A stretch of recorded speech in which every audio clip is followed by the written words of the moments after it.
Hello, my name is Paul Johnson. I held a Polocrosse horse training experience this summer. It was kind of an experiment. I had never done it before and never even heard of it being done before. There were several ideas I wanted to check out during this experiment. I wanted to see if just any horse could be trained to play Polocrosse. I wanted to see if I could train other people to train horses for Polocrosse. I wanted to see if I could coach people to play Polocrosse as a team. I wanted to leave some horses that are started playing Polocrosse on the East Coast. But mainly I wanted to see if I could get other people to break and train horses to play Polocrosse in a short period of time. So the plan was that I would take 3 students and have them break and train 2 horses each at my house in Texas for 3 weeks. Then on the 4th, 5th, and 6th weekends, the students would compete on those horses in Polocrosse tournaments. After the last tournament, the horses would be auctioned off right there at the tournament. So that was the plan. Now we've done it. And we were videotaping each other as the training went along. Then I made a DVD out of the videotapes. This DVD is not intended to teach you how to break a horse, but I think there are some people who are curious to see what we did to break and train the horses, and curious to see just how well the girls and the horses played. This DVD will show you that. Watch and see how it went. Okay, well here's the place that we'll be living, my house, the barn. The horse trailer will be moving around in. That's the front paddock where we kept the 2 mares and my old gelding. The house we'll be living in. I think the mares are already in there when this was videotaped. And then just to the left of the house is the 5-acre main pasture where we kind of ride. And the barn where we gather up the horses. Just behind that little shed is the little small paddock that we start in. And then across the street, there's a driveway, and out the driveway and across the street is the bigger pasture that we do riding in. We have room for a field and woods to ride around in the woods, go through those gates. And there's the barn. There's the kind of second paddock that we move into when we feel we're ready to get out of the small one. And the pasture, the 5-acre pasture we ride in, there is a light pole if we need to ride at night. As it turned out, we didn't ride here at night, but it was there. Here we have the horses. You'll see there's 8 horses there. I bought 8 horses, 2 for each of the girls and 2 for me. Each had a broke horse and an unbroke horse. That's Susan Johnson, my wife, walking them in. And these are the ones I originally bought, and the Palomino ended up being too lame to participate, so I had to replace him before the girls got here. So the Palomino that you see here won't be in our training experience. The sorrel horse, kind of in the middle of the frame, is the broke horse that I was training, so you won't see much of it either. The other horses are the ones that the girls train. This one is Joker. That was Boston in the front. The third one back is Captain. On the other side of the Palomino is Otoe. Anyhow, they're just running around on our place. That's kind of about a 5-acre pasture that they're in. That's where they mainly stayed in. We ended up just putting the geldings in there and the mares across on a smaller fence. You see that they have dogs they had to deal with and get used to. amongst other things. That's the barn. And directly behind that barn is the little pen that we started. Dori and Sarah arrived earlier at the airport, and my son, Daniel, picked them up. Here they are. They came onto the house and got rid of their luggage before they went back to the airport and picked up Jessie. But here's Dori and Sarah kind of checking out the horses.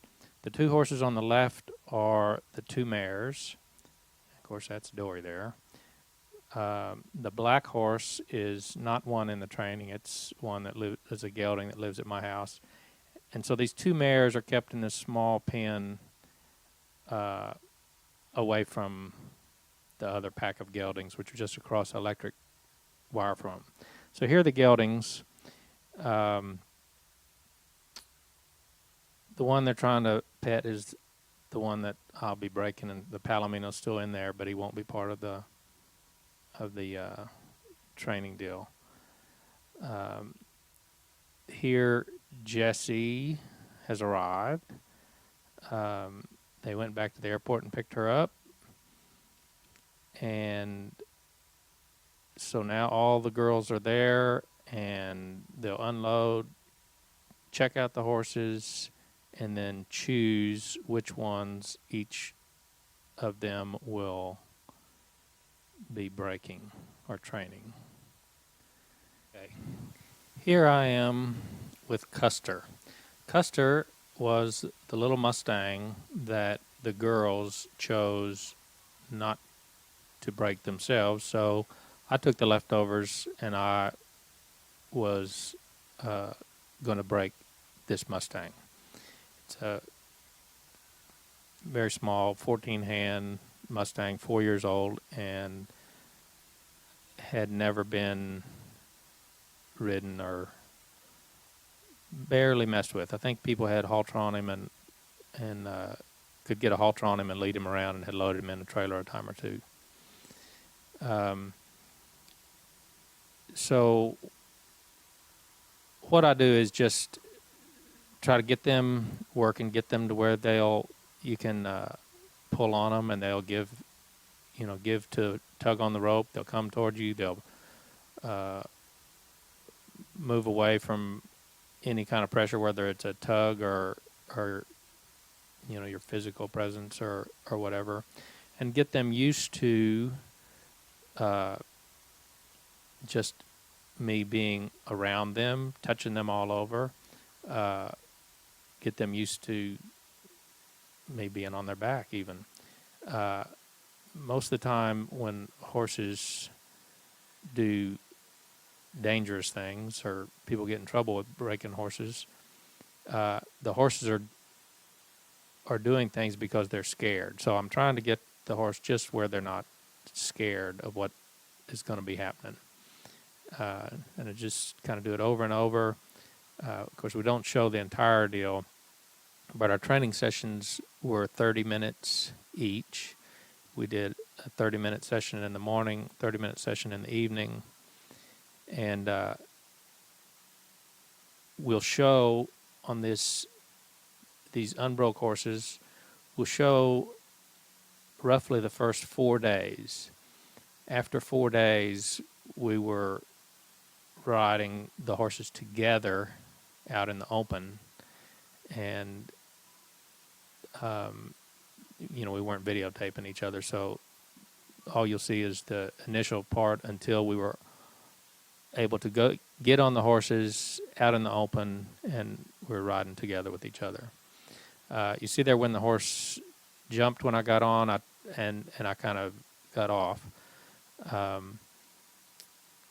My plan is when something like that happens to act like it didn't upset me and kind of get right back to where I was until they're comfortable with that. Here we're trying to at least show him a blanket, and of course we'll get up to a saddle and stuff. And I'm just trying to get him used to things, trying to keep him from being scared of the blanket being around him, the blanket or anything else being thrown over him, um, and get him accustomed to that. There's a lot of this that goes on and is very repetitive, but that's how it goes. Also want to get them to moving and not moving where I want them to go and when I want them to go. Get them to respond into whatever signals. Here they're just on the ground, but eventually we'll get to other ones. But I feel you have to have some kind of response from them on the ground before you try to teach them the responses from their back. One problem I had with this horse is very reluctant to turn or to turn his head and give you his head from the side. He's very light. If you pull on the rein, even sideways, he's very willing to go backwards and respond to it. But he wasn't very willing to bend his neck and give up, which is kind of what we want, and that's what keeps you out of trouble, is pulling them to the side and having them give their head and neck to the side, which kind of takes all their energy away from them. Just a lot of kind of repetitive stuff, and see right there my time is ending for the 30 minutes. On this one, before the next girl got up, I went ahead and tried to get her used to this angle grinder that I'm using to trim hooves with. At this point, I hadn't really been able to pick up his feet enough to hold him to get close to it with the angle grinder. And I don't actually do a whole set of grinding here, but I'm just trying to get the horse used to picking up a foot, letting me have it, and standing quietly, and the noise and stuff going on with his feet.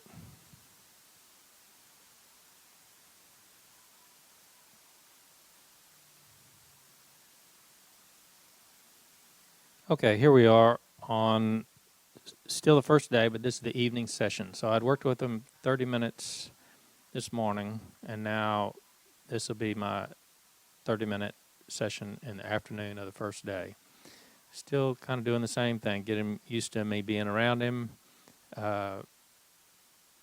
used to his weight, my weight on him, if I can.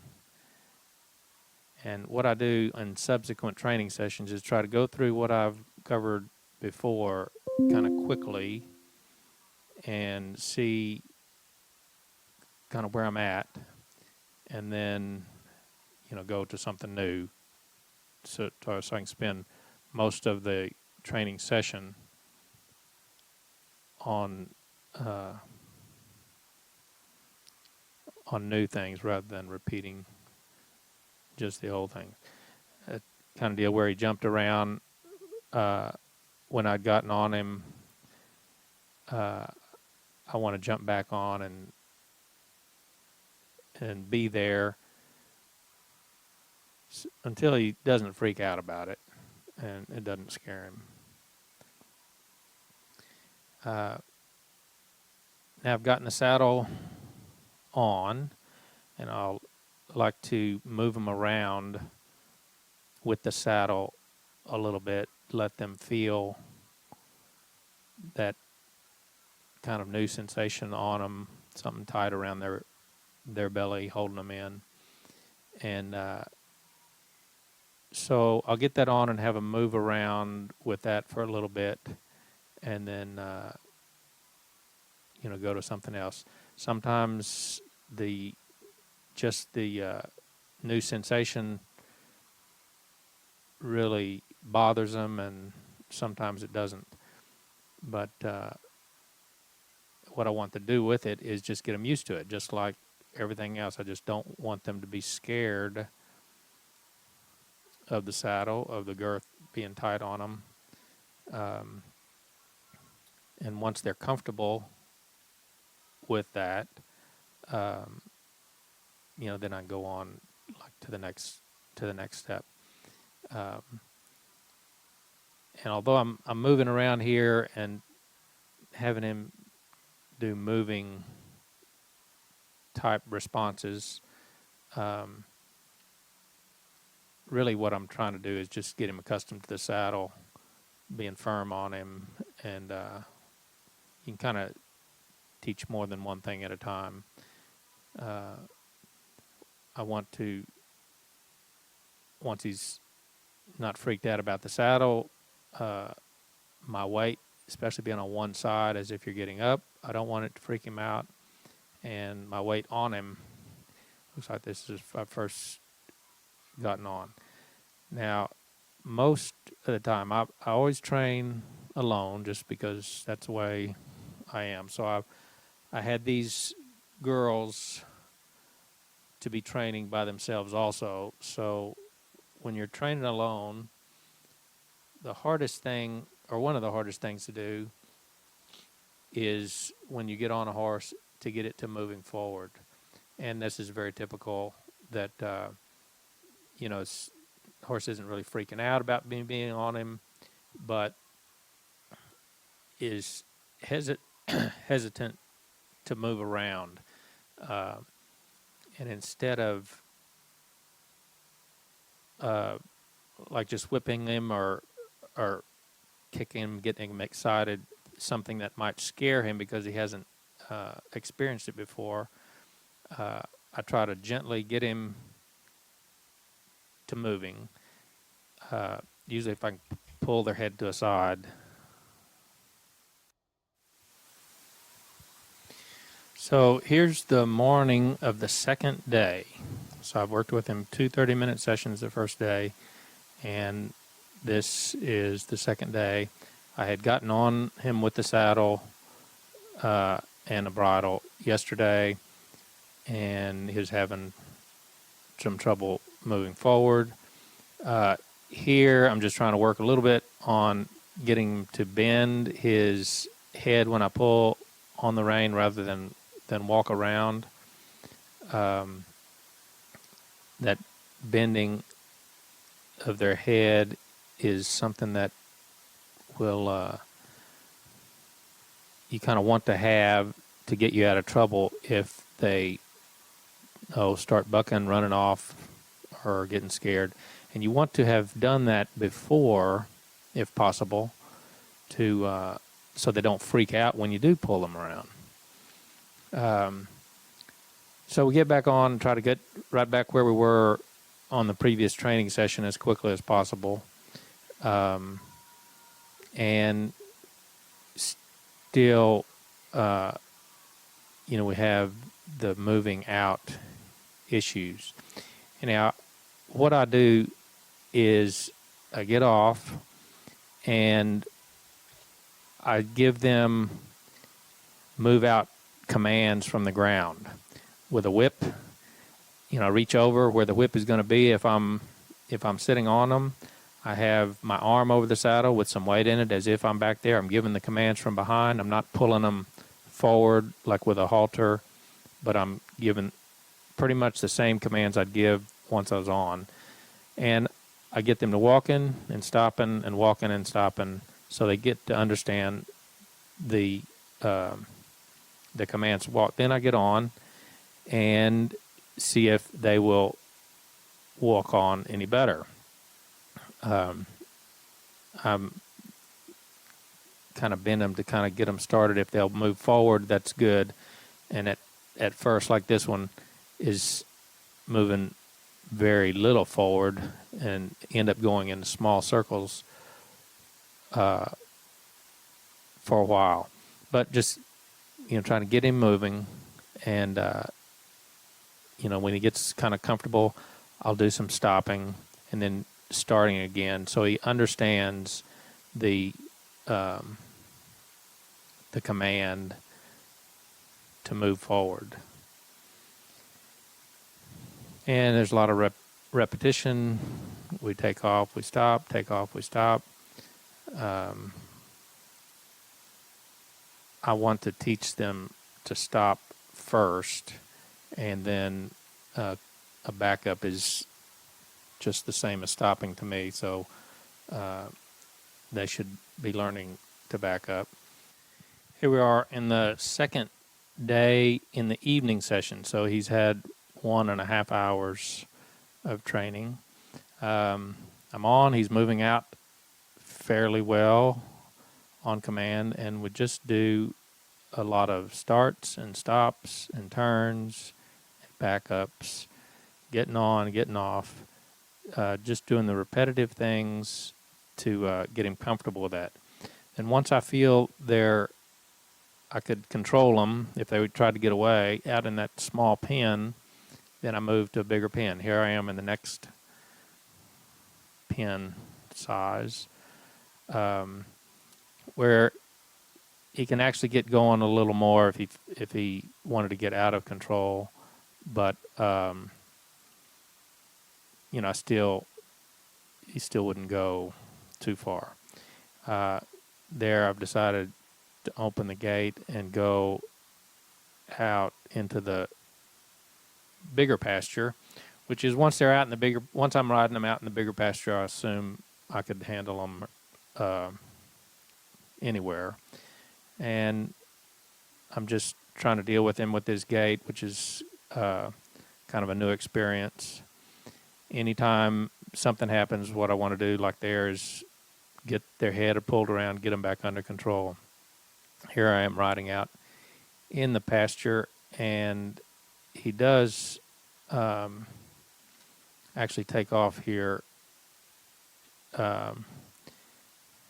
He's wanting to go one direction, and I have a real long grip on the reins where I couldn't really pull it. I have to get back up and get a shorter grip on the reins where I can get his head pulled around and get him to stop.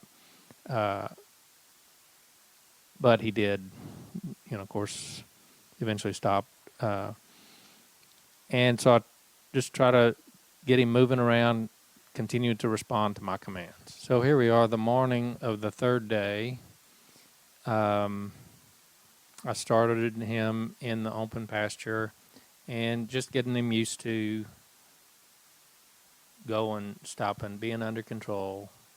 I like to do a lot of stopping and starting, since that starting is such a hard thing to get for them to learn when you're by yourself. I like to do a lot of that, and he's still, wants to run off back towards the barn. That was what happened just a while ago, and I guess I'm trying to get him into a controlled lope and just kind of get him where he'll take any speed you want and go the direction you want. This is the morning of the fourth day, and in all fairness, I should say that I had just gotten bucked off of this horse. I'd just gotten him on him out in the pasture, took off a little bit, and once I got out in the pasture, he caught me off guard and jumped and got me off balance. And anyhow, I'd just gotten bucked off before the girls got the video camera going, so we don't actually see it. And I just do some more getting him under control, making him start, making him stop. And from the very beginning, I work on getting them to stop on their hind end and start encourage them to turn off their hind end. Here's Dori with Penny on her very first training session, the first morning. She wants to just get him used to being around, to rub on him and stuff. I've told her right off to quit pulling constantly on the halter, make the horse stand still without you having to physically hold them still. And so she's elected to start kind of get him used to this stick.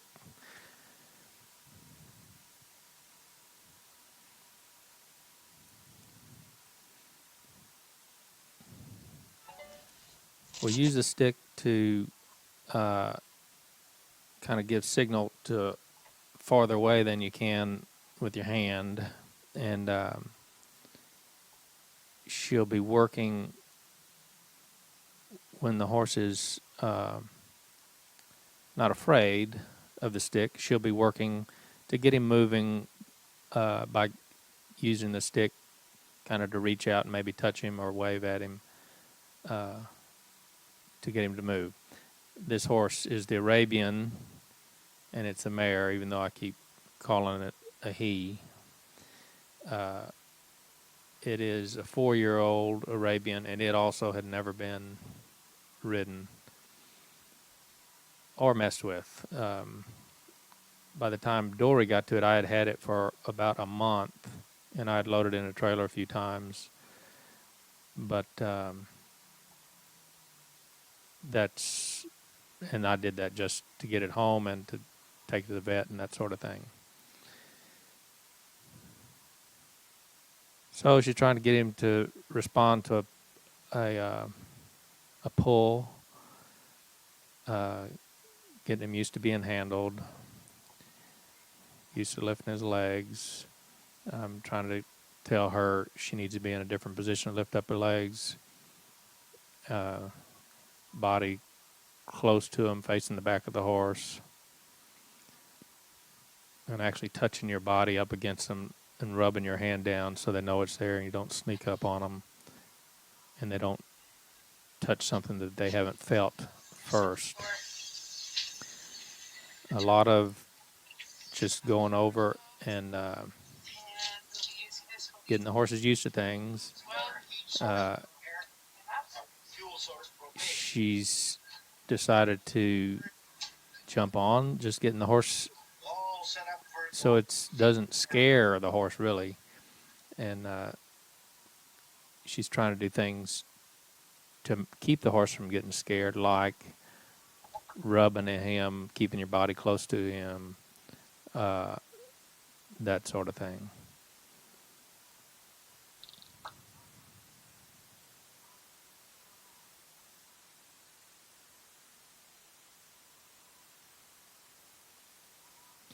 When a horse moves with your weight on, it's usually a new experience for them, and sometimes just them moving with weight on their back might scare them a little bit. But she's holding his head to the side. If something should happen, she should be able to pull him back around, or at least that would be the plan, to pull him to one side.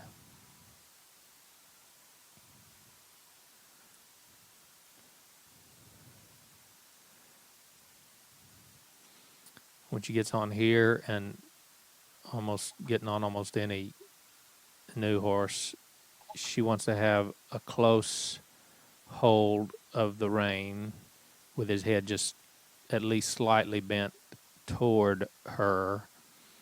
And then what I do is, with the rein in my hand, I grip the mane. So if they do pull away, you can kind of hold on, or if they do try to pull out of it, you can hold on to them a little better while you're getting on. A lot of times when you're getting on, you're unbalanced and not prepared to you'll take some other action to get them under control.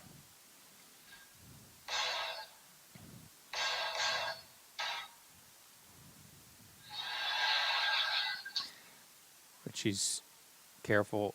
After she got on, she made sure she had this head bent to the side. And here she's pulling back. He should be bending there. He bent on around, but it wasn't very willing. He's just starting. This is his first session, so it's less than 30 minutes. And here she's at least sitting on this horse. Okay, here we are with Dori's second training session. So it's the first day after she had 30 minutes on him this morning. Now she's continuing kind of where she left off. That time the horse actually reached around and bit her leg, which she told him that he shouldn't do that, and kind of went on, not making too big a deal out of it. And then she's trying to get him used to the blanket and just hopefully get him to where the blanket or other things, being around him, coming up to him, being thrown on him, won't freak him out. And she'll try to get him used to the saddle, and she's doing it without the blanket and stuff because she doesn't expect to be getting on it. Just get him used to it, and having all that stuff up there and balancing if he jumps just kind of gets in the way. So she's just trying to get him used to the saddle without the blanket and stuff, at least first.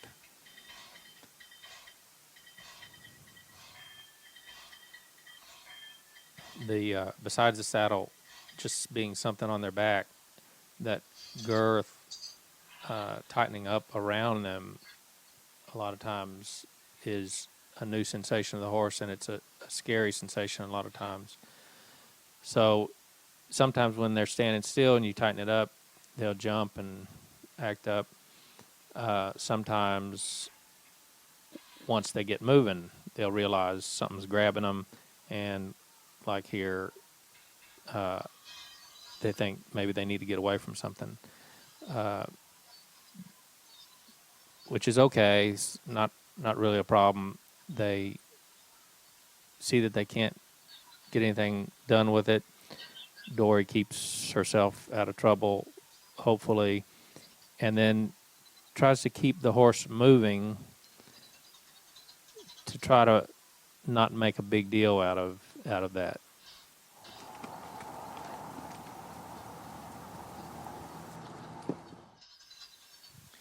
Okay, here's the second day of Dori with Penny.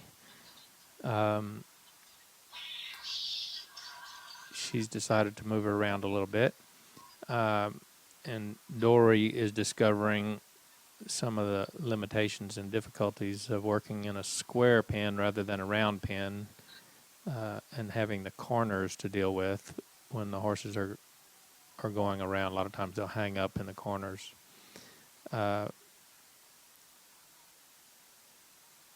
So he was kind of skittish about the saddle bouncing around on him yesterday, so she's going to do a little bit of that, letting the stirrups flop, and getting him moving where that saddle and that kind of stuff doesn't freak him out too much.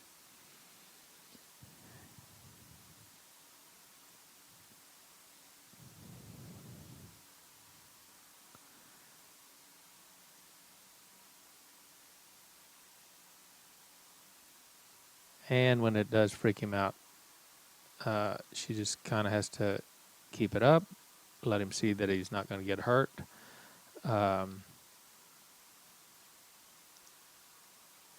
And keep after it.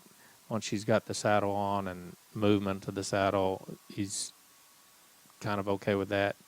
Then putting weight in the saddle is kind of the next step. And she's got his head turned, slightly in. So if he did take off, before, while she's in that vulnerable position of halfway up, she would kind of have a hold of him where it should turn him around. With the weight up there, she wants to see if he'll give his neck, and respond to that kind of stuff. Now she's getting on, and if the horse should take off or should decide to do something, what she'd want to do is grab hold of one rein real short and just pull him around until he settles down. This is the second day, and it's the evening session of the second day, so he has had an hour and a half of training before now. He's seems to be okay with her getting on and sitting. Like my horse and a lot of horses, getting them to move forward is an issue. And like she did there, pulling around to one side is good. She actually had some pressure on the other rein, which I don't think is good. But anyhow, she decided to get off and do some go signals from the ground and work on that for a while, so that when she gives a go signal from his back, it won't be so. It won't be a new sensation. It won't be scary to him. Now, here she goes. After having given him the go signals from the ground, and he's walking on out fairly well, or at least he will kind of move, and he understands what she wants when she's given the go signals. And then it's just a repetitive deal, doing them over and over to make him learn what you want.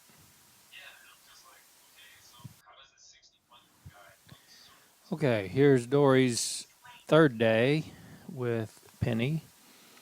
So he's had 2 hours of training before this. She's up, moving him around, and just repetitive, getting over and over, getting him used to going faster, getting him used to stopping when she tells him to, that sort of thing. When he gets out of control, a single rein pulling is what he needs to get under control. You can see she's pulling on both reins at first, and I'm continually yelling at her, one rein, one rein, one rein. Finally, you can see she actually lets go with her right hand completely to get a short grip on the right rein, and then reaches down, gets a good grip on the right rein, and pulls his head to the right, and just dissipates his energy just right away and pulls him into a stop. When that happens, I'm trying to get her to just keep him moving, act like it's not a big deal. She got him under control and just kept him going again.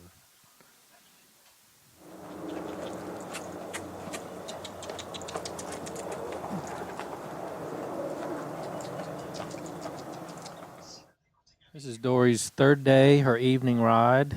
Now she's decided to go out into the larger little paddock and just be doing the kind of same things. Main thing is trying to make sure she can get him under control if he wants to do something. And when she's comfortable with that, she'll be able to move out into the larger, like an open pasture.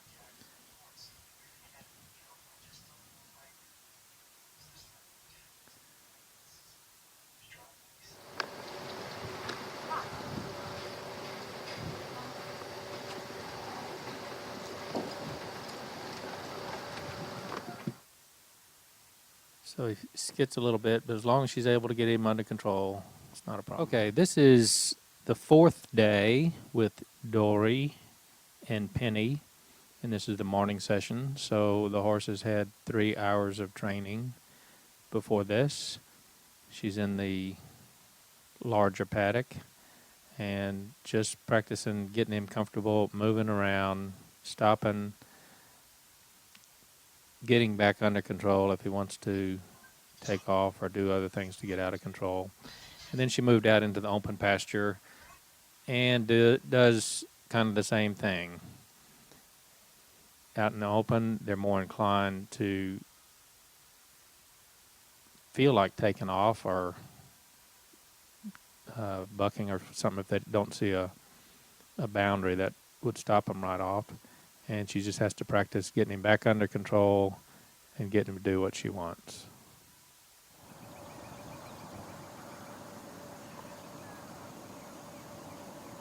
Nice little stop.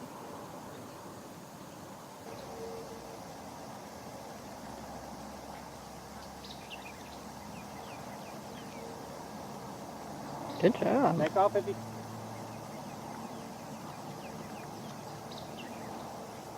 Take off at a trot this time. There you go. Well, I see. Just get her a trot. Holy cow. He doesn't want to move forward, and she can get him under control and make no big deal out of it until he responds. That's kind of what she's trying to deal with.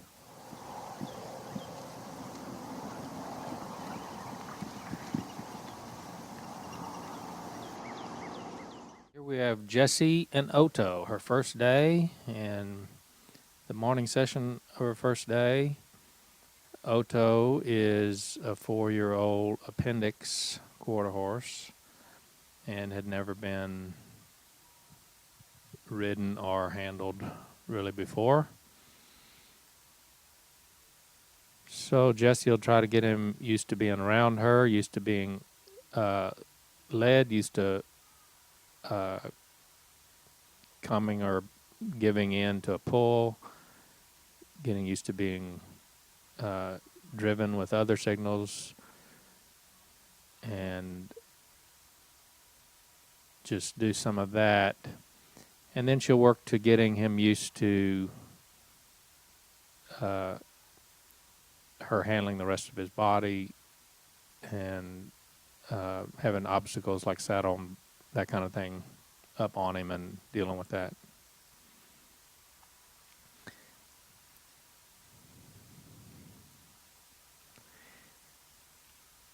For the most part, these training sessions are relatively boring and repetitious, but that's kind of what it takes. So we're not really showing the entire training sessions. We will show you where the breaks are so you know how long they've been messed with, and no training session was, all the training sessions were only 30 minutes. Normally, I would, in the beginning stages when I'm on the ground, I would have my training sessions go longer because the horses aren't really getting tired and you're not overworking them. So I might go for an hour or more until I'm on their back. Once I'm on their back and moving them around, 20 to 30 minute training sessions is what I normally do, because I can pretty much give them a workout physically, and then they say that a horse's attention span is about 20, 30 minutes is all they'll give you without kind of losing their attention span. So she's trying to get him used to a blanket, used to things being rubbed on him. She's doing it kind of slowly and casually. You might want to be more sloppy with it to make him not be scared of it. You treat it as if it's something not to be scared of, and maybe he will also.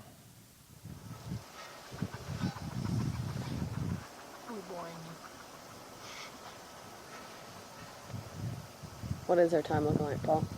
It's close to time. I forgot to start exactly on time, but it's Okay. been about 30 minutes. Because according to this, we've been going 37, but I wasn't sure. I let these girls go at whatever speed or amount of progress they wanted to. They decided what to do with the horses and when, and they decided whether the horse is ready and safe for whatever step they were going to be doing to it.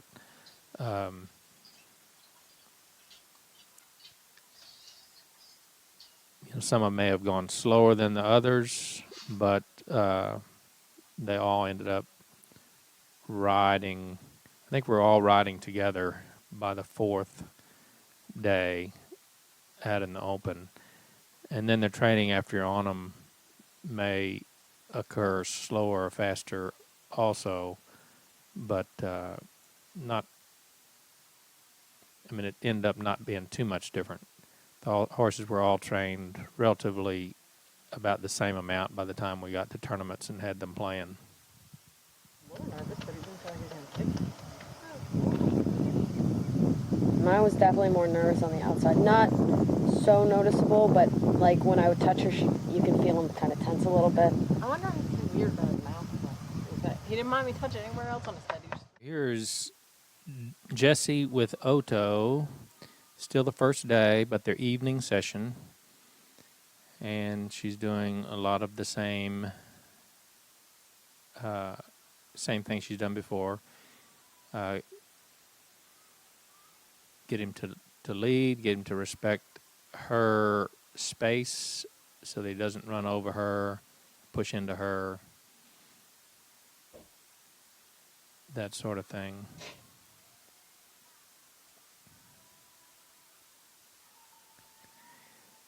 Here she's got the saddle on,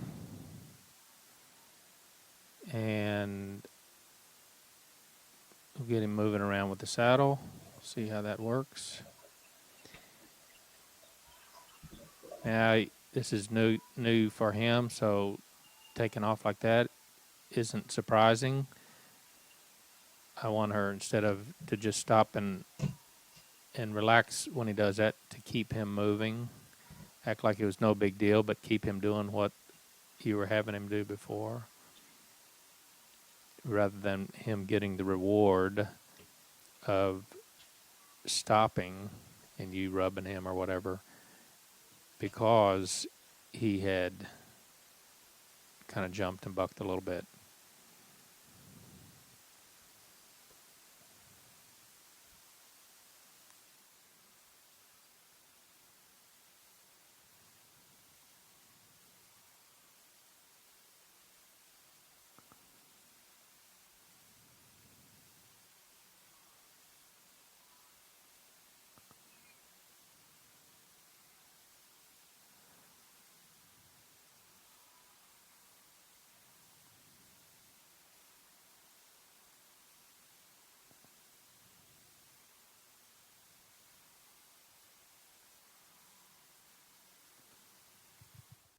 Okay, here's the second day in the morning with Jessie.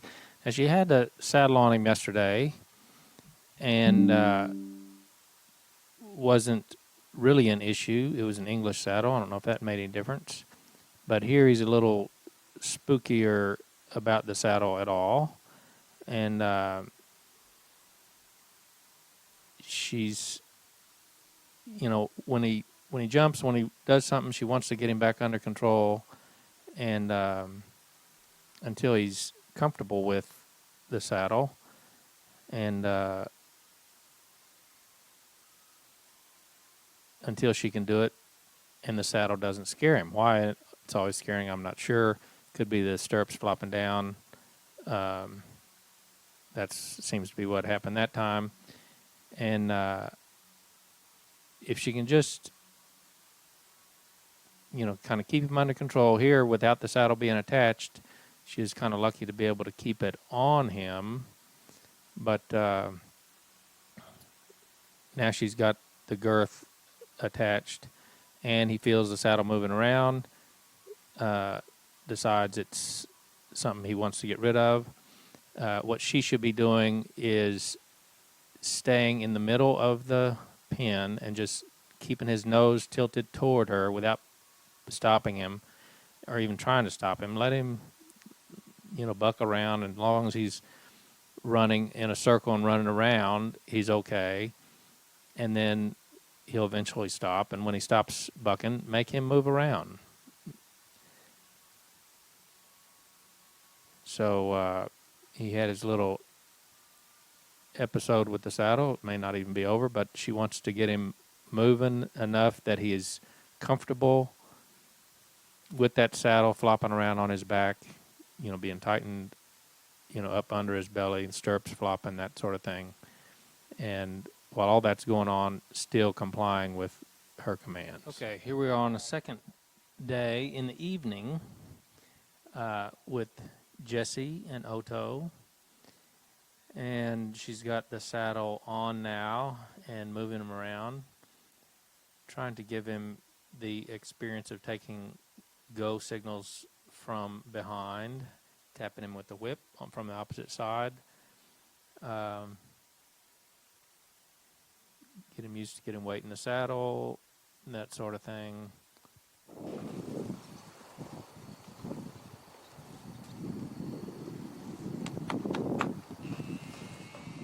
This is the morning of the third day with Jessie and Otoe. So she's had 2 hours with him.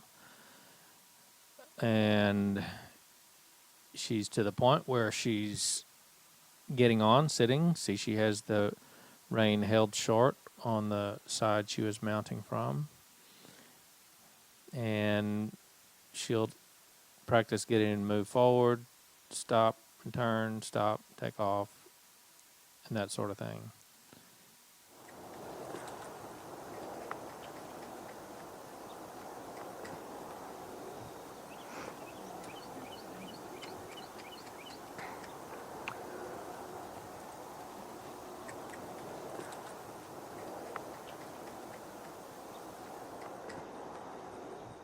Jessie's third day in the evening on Otoe, and she's got him walking around, moving around in the small pen.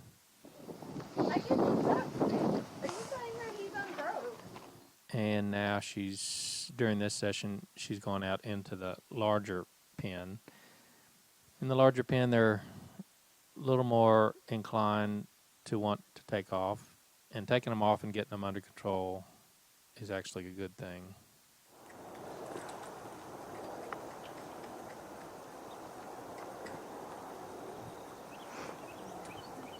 So this is the fourth day in the morning for Jessie with Otoe. She started out in the larger pen and just continuing to work on getting him to move out, getting him to stop, keeping him under control.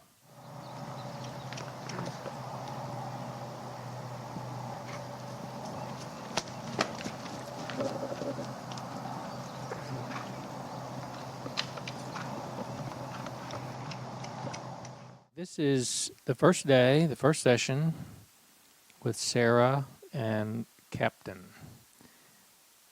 Captain, I think, is a 4-year-old, but he is probably a quarter horse type.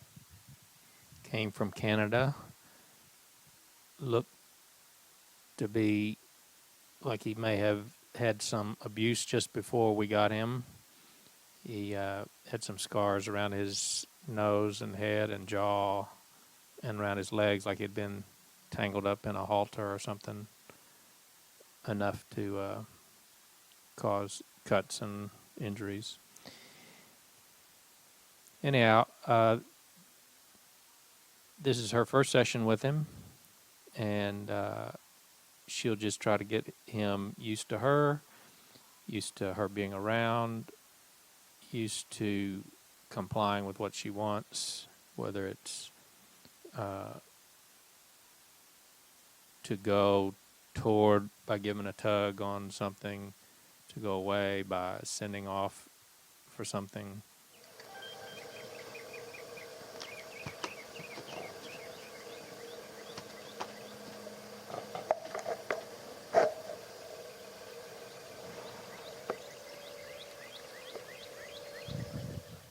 She'll want to get him used to her touching him kind of all over. There she leaned on him a while ago. And she'll probably be rubbing her body up against him a lot in preparation of hopping on.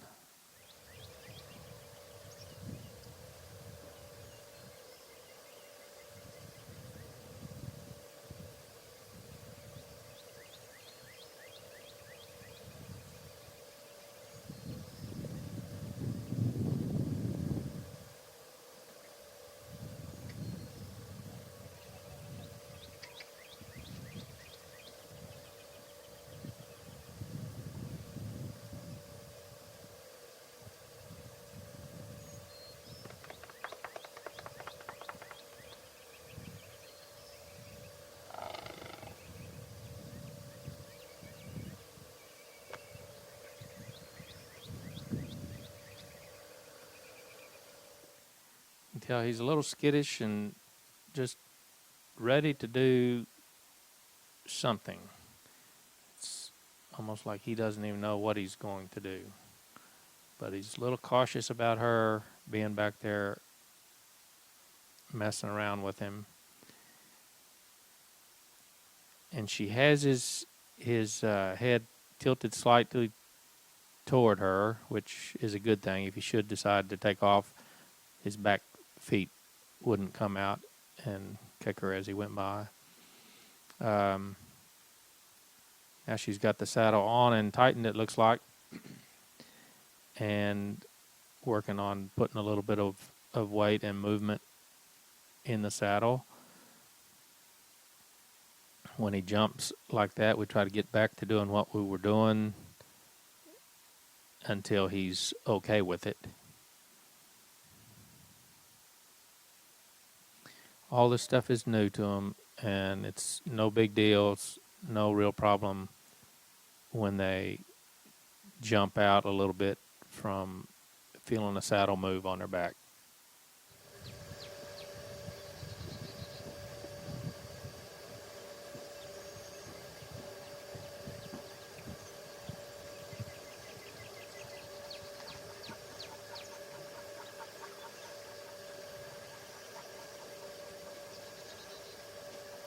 Should I try to get on? Up to you. Well, what do you think? So we're still in the first 30-minute training session. Looks like she's decided to go ahead and put some weight in the stirrup.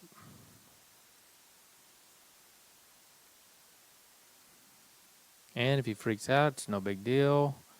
Try to do it again, trying to keep him relaxed while you're doing it and get him back under control if he should take off. Having that nose tilted toward her is the way to keep him under control. Now, she elected to step off that time. She had him pulled around enough. If she had just held him, he may have stayed there. There she's pulled his nose around.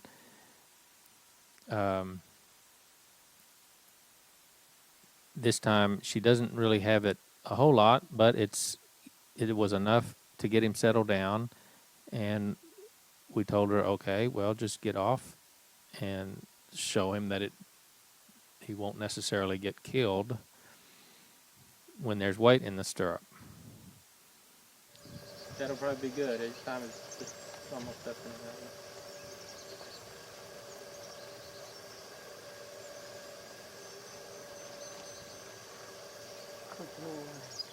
Once she's up, if he's feels skittish, something to calm him down and make him more comfortable is rubbing him, kind of like she's doing. Okay, here we are on still the first day, but it's the evening training session. She's messed with him for 30 minutes before this, and now putting a saddle on him, moving around, kind of going over where she had gotten to in the previous session is what she wants to do. She's got a bridle on him now. I think she just had a halter on earlier. And she'll try putting weight in the stirrup again, see how that works. He's a little skittish of it. She should just continue with it until he's calm and doesn't freak him out.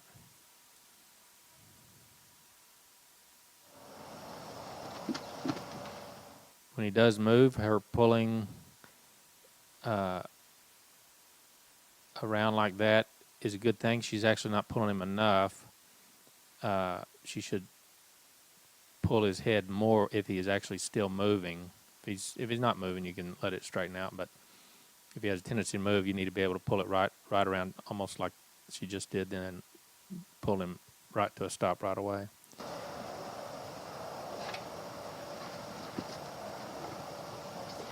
Kind of survived and made him out. And if you can do that until he's not too freaked out with it, when it comes when she's on both sides of him, she starts mounting, she has the left rein short. Yeah, stuff like that. Rub it in front on and it. back. And something else, rain saddle, something.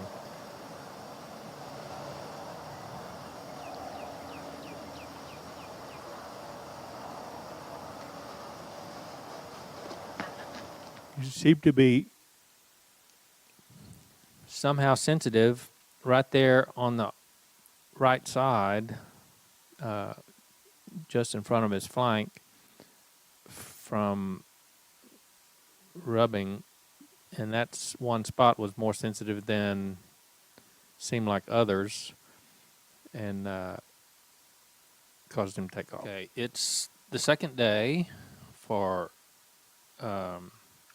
Sarah and Captain in the morning session, so they've had 1 hour together. Before this, Sarah is under the barn now. It had started raining a little bit, so she elected to do this under the barn rather than out in the wet. And this area under the barn is a little narrower and longer than the other one, but it's still confined and is kind of okay to work with a horse at this level.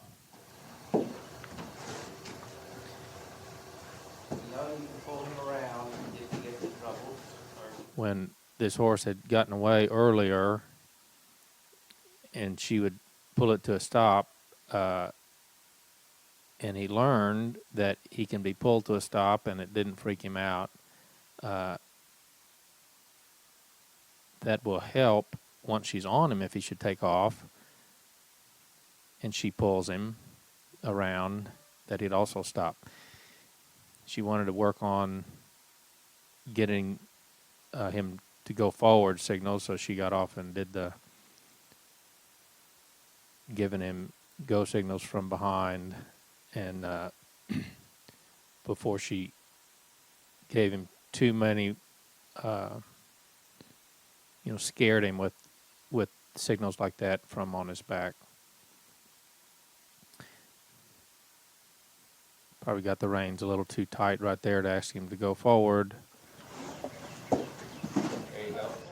It's the second day in the evening session for Sarah and Captain. She's back in the small pen again. She had been on him and working with getting him to move forward in her last session. She'll probably try some of that again. When he moves around like that there, she was pulling on both reins equally too much rather than pulling him around till she finally got a shorter grip.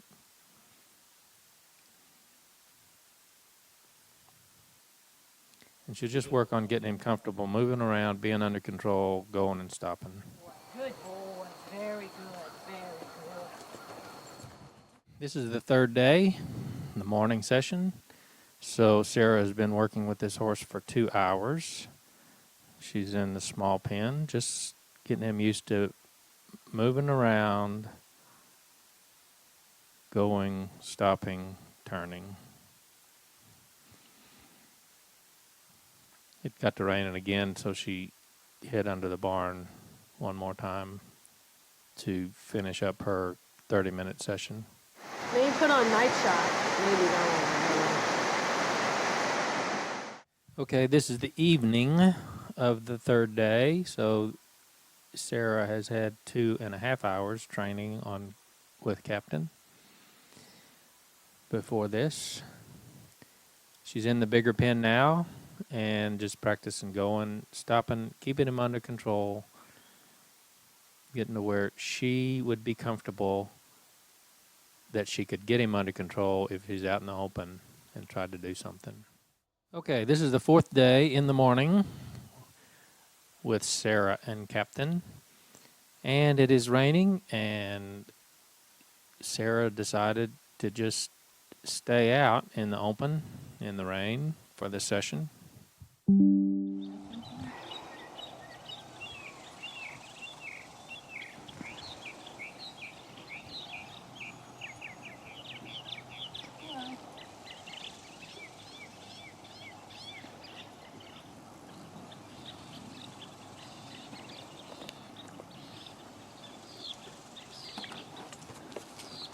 Get ready with one rein. Just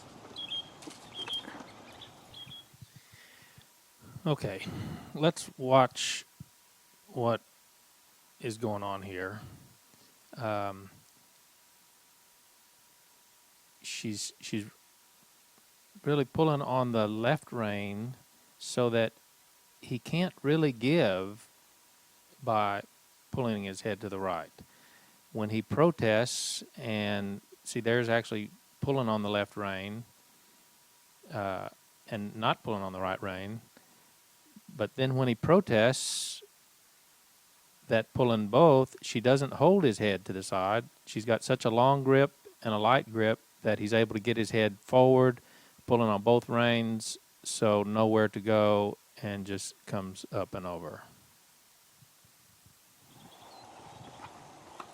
My little guy figured you just spin in circles, so I give up. What she did, she ended up working with him a little on the ground, getting him to move and be comfortable with that. She was a little more cautious getting on, still doesn't have his head cocked to the left and has even reins instead of a short rein on the left. There she's shortened it up a little bit, but still has more on the right than she needs. But it really didn't take much. He had been ridden before, and it's just, I don't know exactly what happened, but some reason just decided it was time for him to freak out.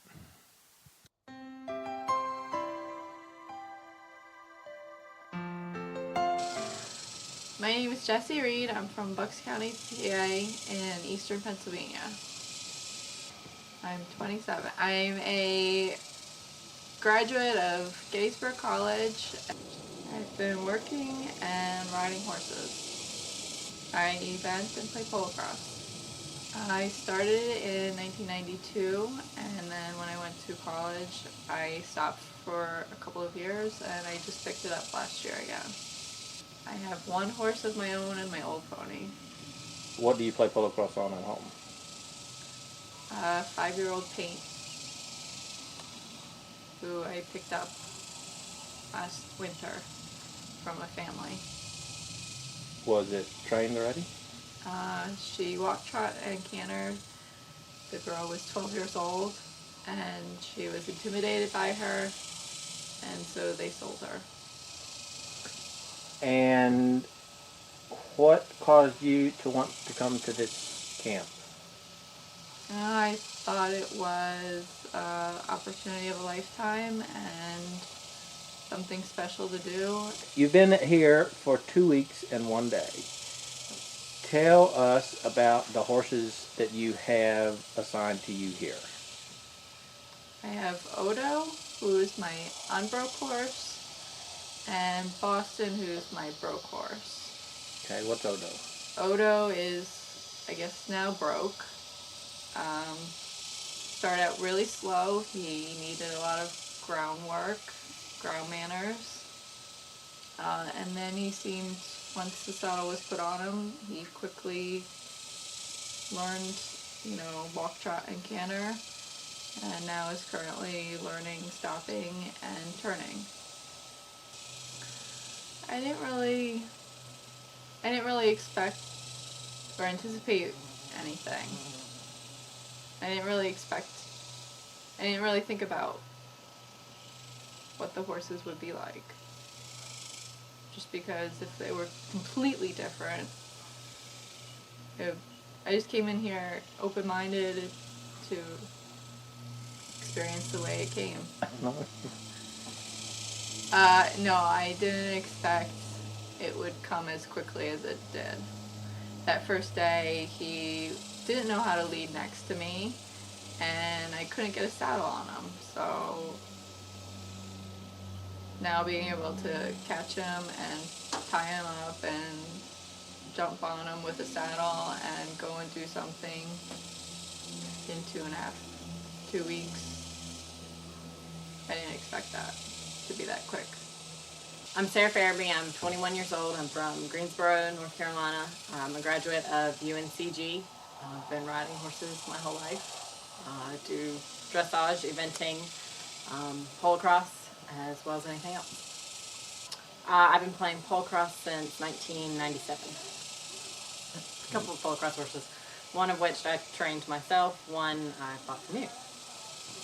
I decided to do this experience because I know a lot about training eventers and dressage horses, but not so much about training Polocrosse horses. And I worked with a reining trainer for a while, but obviously that's a little bit of a different experience than the actual Polocrosse horses.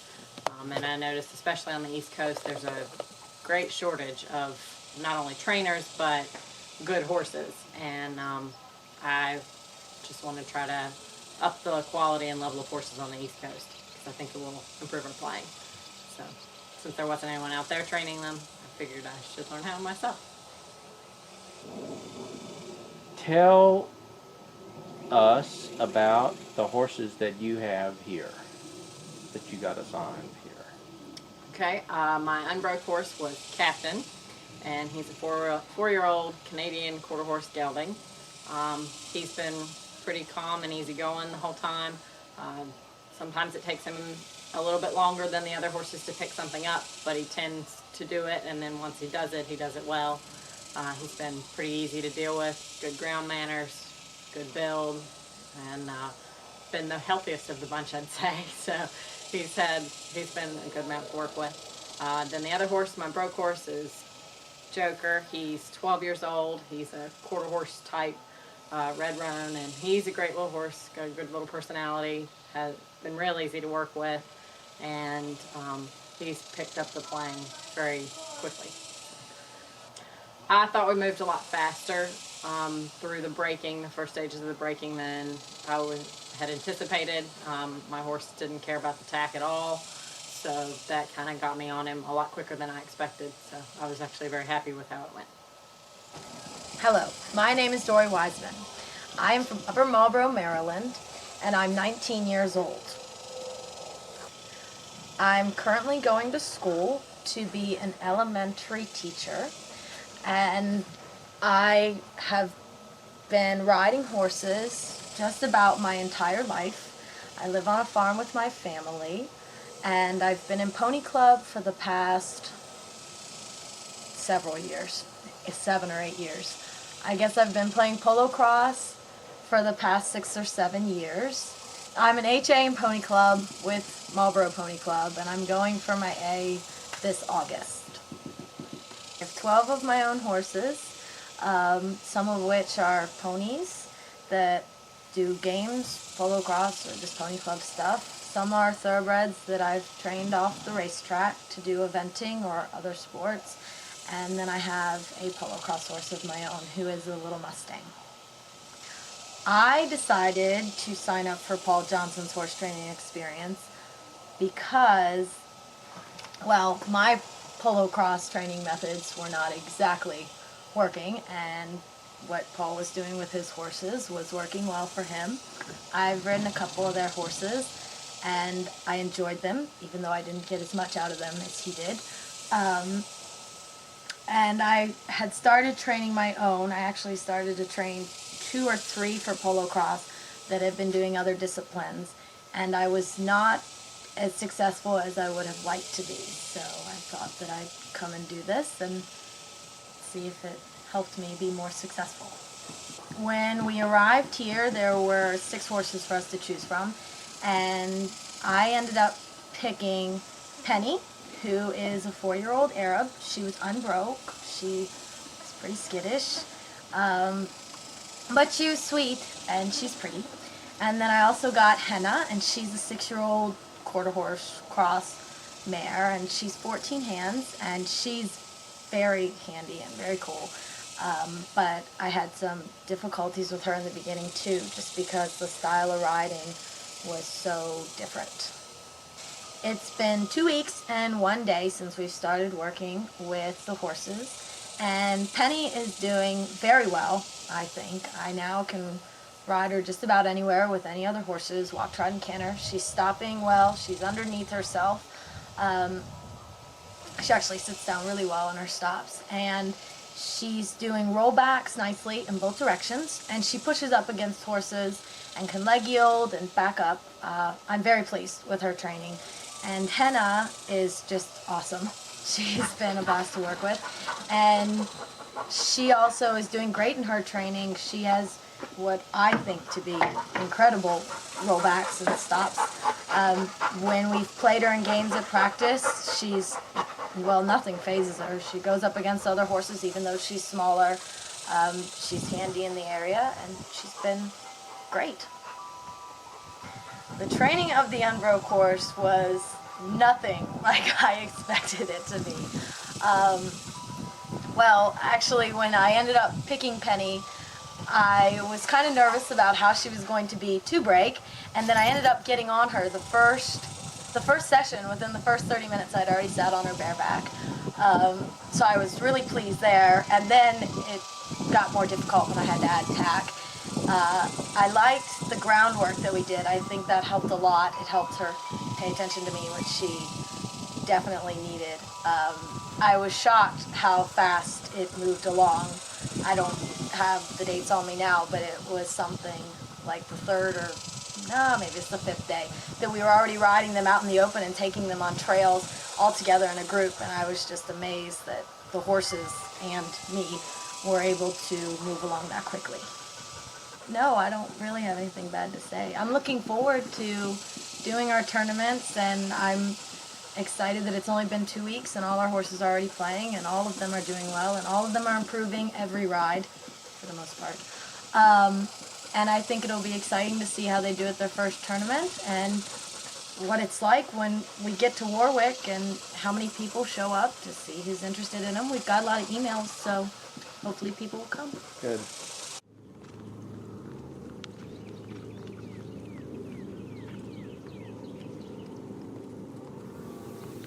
For the rest of the 6 weeks, or the rest of the 3 weeks down in Texas, we would ride the horses over across the street to where I have a polocrosse field and some woods if you want to ride around in the woods, and generally tie out one set of horses, and they would do their 30-minute training on the other set of horses and then switch off. Yeah, in the open, we just continue working on training, handling, that sort of thing. You notice this is Dori on Custer because her horse had a girth rub or something one day or two.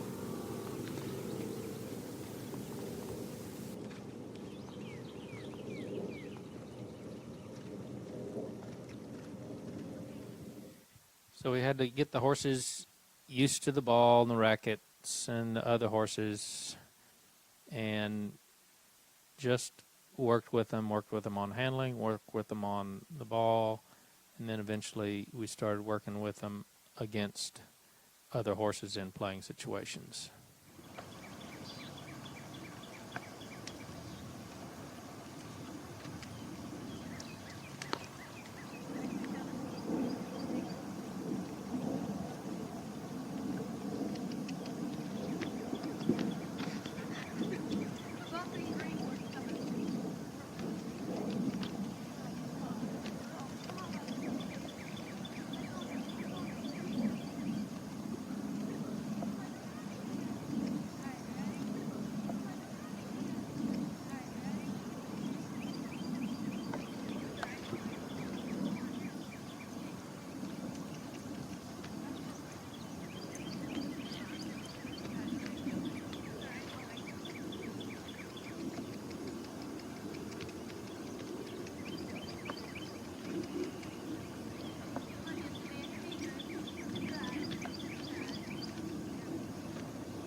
For the rest of the 3 weeks, we were riding both sets of horses twice a day, continuing to work on their handling and getting them used to the racket and ball, and getting them to work against other horses to play polocrosse. We took the horses to Lone Star Club practices on weekends. Each of the girls trimmed their own horses' feet, practiced loading them in trailers, staying in electric pens, and roached their manes. We let the girls make their own face masks, And after 3 weeks, we loaded up and headed for the first tournament put on by the Minnesota Extreme Polocrosse Club. Their tournament was actually held at a winery in Wisconsin, just across the border from Minnesota. And at the time of the tournament, 2 of our horses weren't sound, Henna and Joker, so our girls played as one team, and Jessie played on Otoe on another team. For the game where our girls were to play against the Otoe team, Kirsty Allen played on Otoe. Let's watch a little bit of one of their games. And they're headed down the field.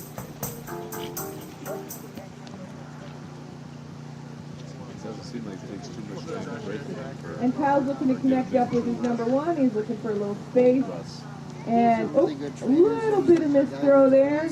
And Ben's going after it, but so is Jessie. And he falls out of bounds. Looks like, I don't know if that was out of bounds off the horse. He's going to do a nice 10-yard throw. Offside pickup, that's her signature move. Makes her bounce over the line, but she's getting some serious wood from Ben there. Spins out of trouble. She's looking for some maneuvering space.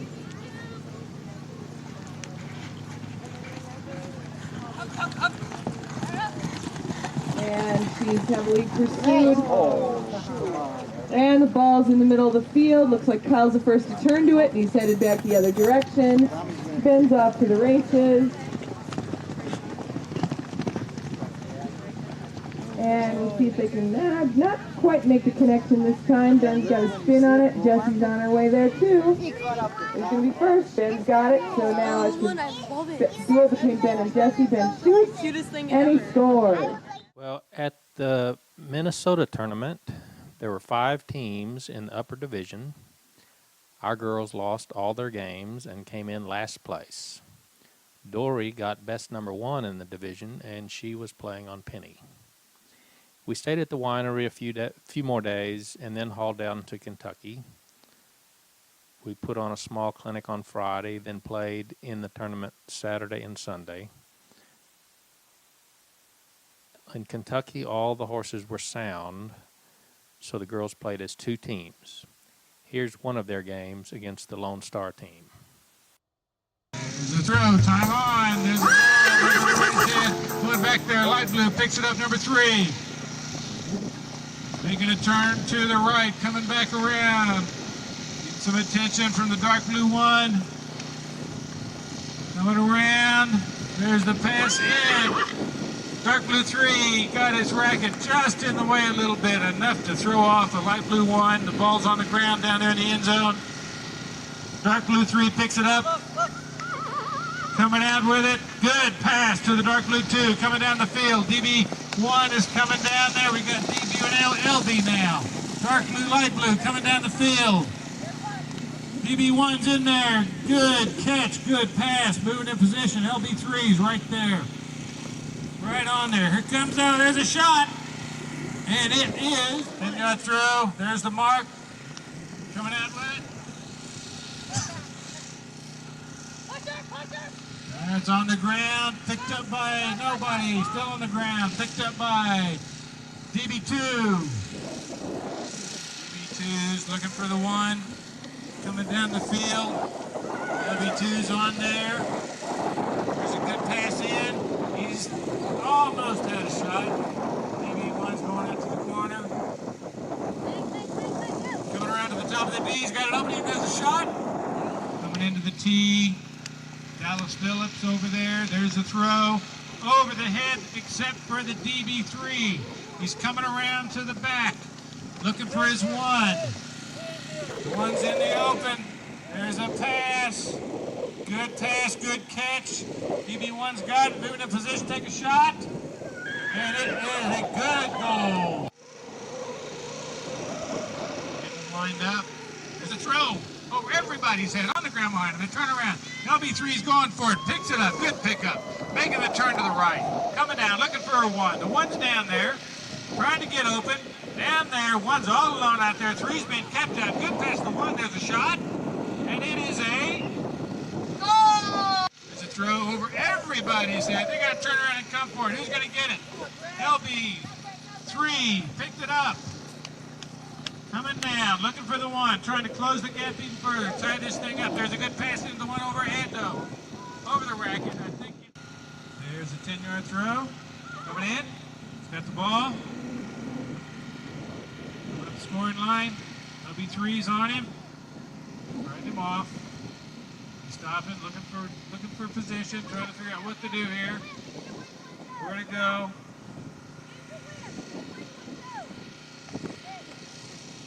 There he makes a move. LB3 still right there. There he makes a move, comes off to the right. There's a pass out to DB2.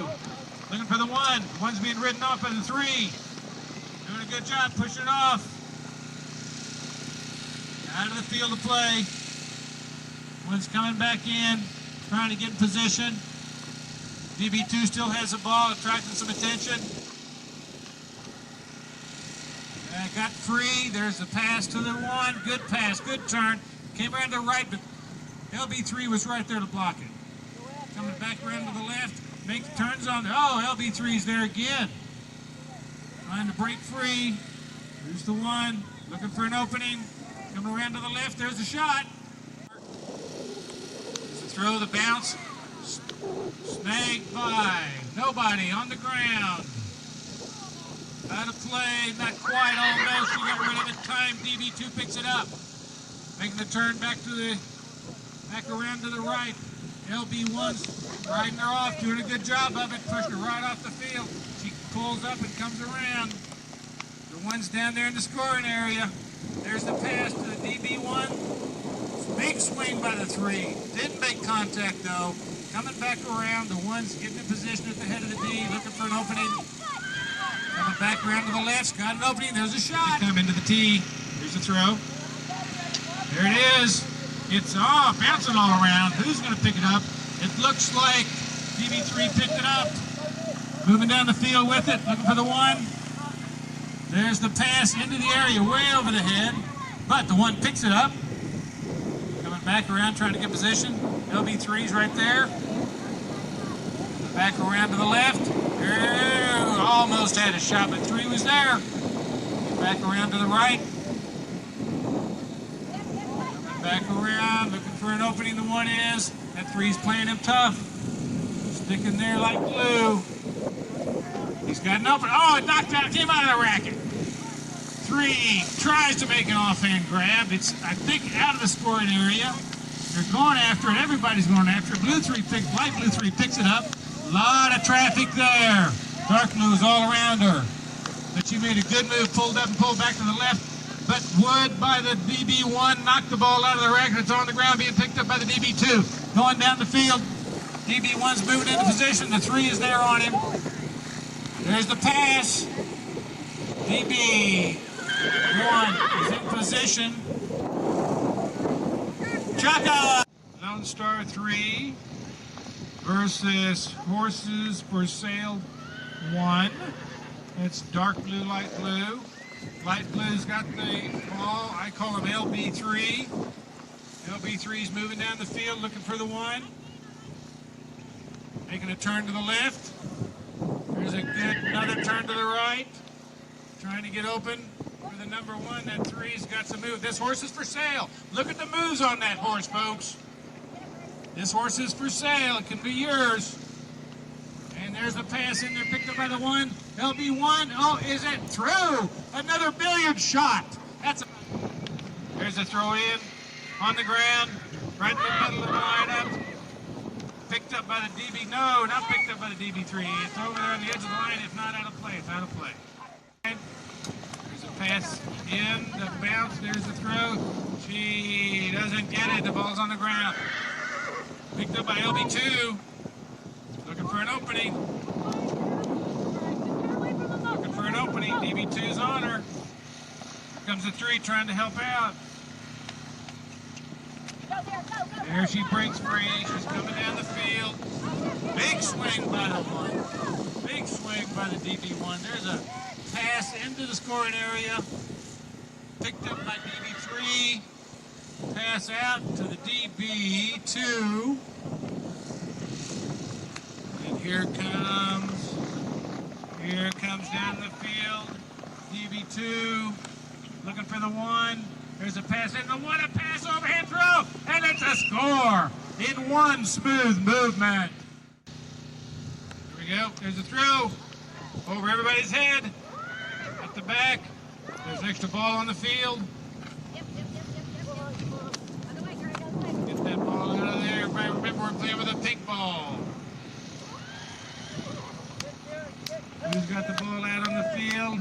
It looks like DB2's got a long pass to the one over the head of the racket. Looks like the LB3 is right there, but the ball's out of play. There's the throw. Coming in. Picked up. Big swing by the number one, DB1. She makes a turn back to the left to get free. Bounces across the line. That DB1 is on her tight. Makes another turn. Look at that horse turn, folks. That was for sale, I think, if I'm not mistaken. Yes, look at that horse move. Is that horse handy or what? That number 5 on his hind quarter indicates it. Moving down the field. Big swing by the one. Made wood contact, but the ball stayed in the racket. 3's trying to break loose and get an opening through a pass.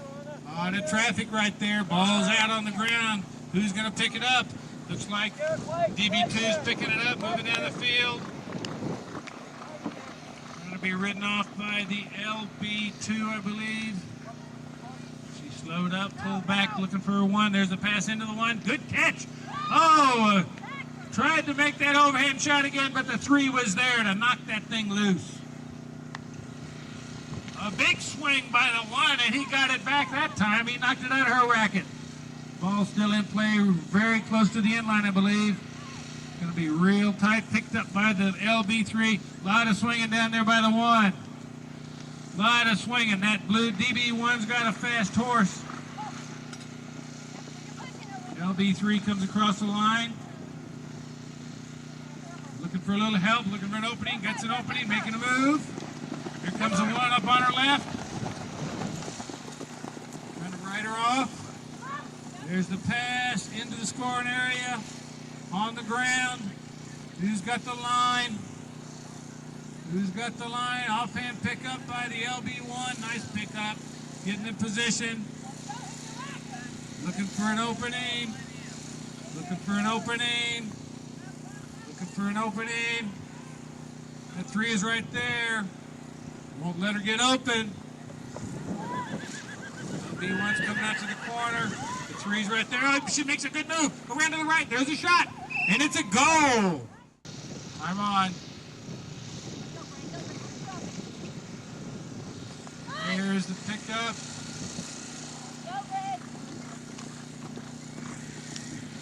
There's a pass to the blue, light blue one. There's a shot. And it's good. Here we go. Throw on the north side. There we go, we're coming around. The light blue 3 has got it. Looking for an opening. Big swing by the dark blue 1.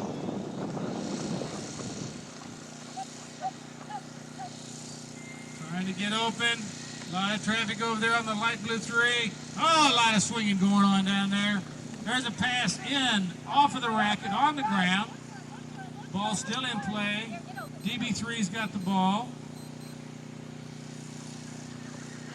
DB3's looking for an opening to get it out of there. What's the time? Trying to figure out what to do. Trying to figure out what to do. There's a pass out. There's also the... Go for the ball! Go for the ball! Chukka! That's the end of the chukka, folks.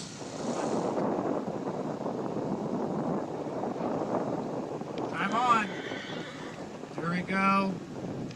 There is dark blue 3's got the ball moving down the field.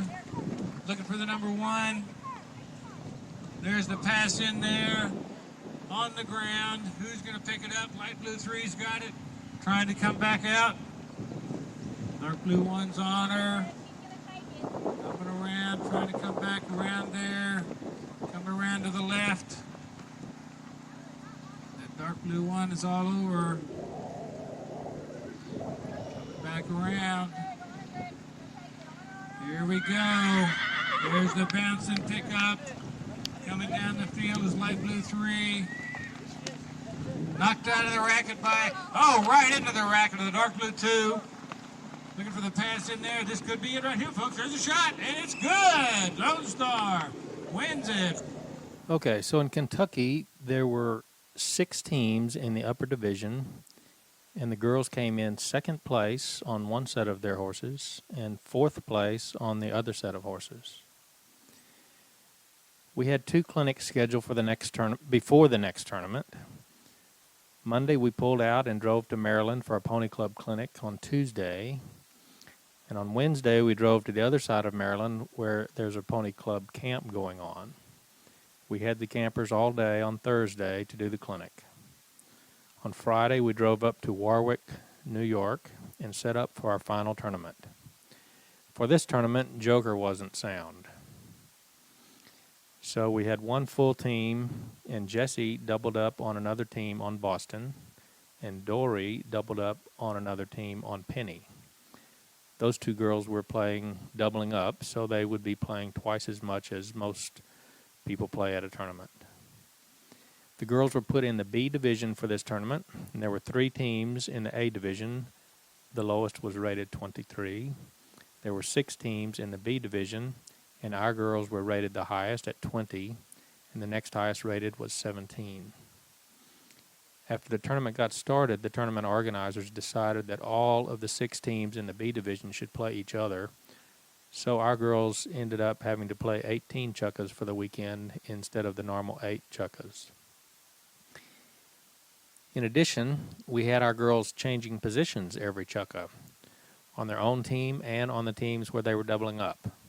We did that in order to show the horses in all positions instead of having them just play in their best position. When our team was playing against their other horses, Victoria Prince played on Boston and Sarah Cifelli played on Penny. Here's how one of their games went. Okay, ball is thrown in right out to the number 3, Dori Wiseman on that number 5 tail. Takes it down the end. Nice and steady, looking for number 1, Jessie to get open. But she's being marked heavily by Steph Joyland. Dori still holding on to that ball. Tough as it is. Ball goes to the ground, and then now it's a battle to see who can get there first. Okay, step number 3 recovers. Brings it back out to the 30-yard line. Gets it out to recovery. Watch out, watch out!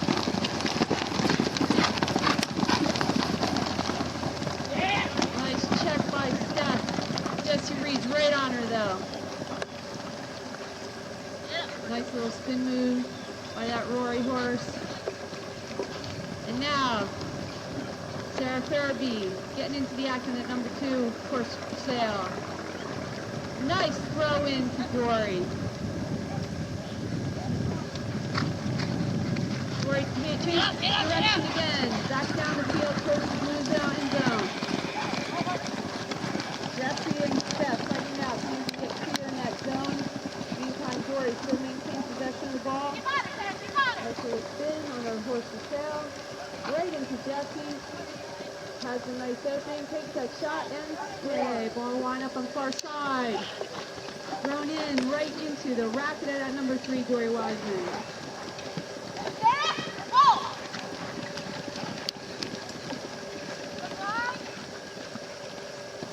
And she has a nice connection with her number 1, Jess Reed, in the zone. Let's see now what Stephanie can do. Nice spin move by Jessie. In the near side field. And the throw-in goes out the back. And Stephanie, number 3 for the Bucks County team, recovers. Takes the ball downfield. She can do a nice link up with the number 1. And she does. Sarah shoots and scores for the yellow team. Line up. And the ball is in, out the back. Touched by the number 3, Steph. She rides over it. Shoots right over it. And number 1, Sarah Cifelli. Possession of that ball. Gets that horse in the high gear. She is now she's being blocked by number 3, but she gets her bounce in the end zone. to jump past Dori, but Dori is right there on that little pony.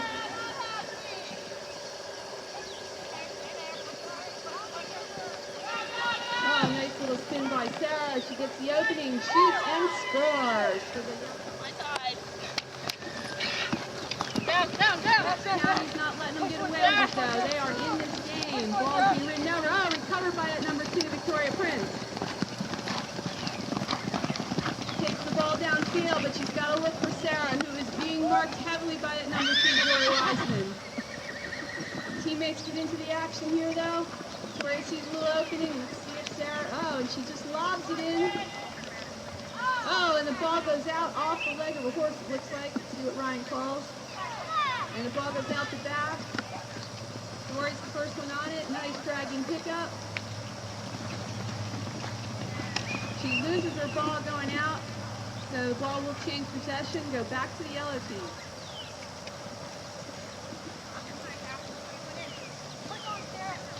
Okay, ball recovered by Sarah for the blue team.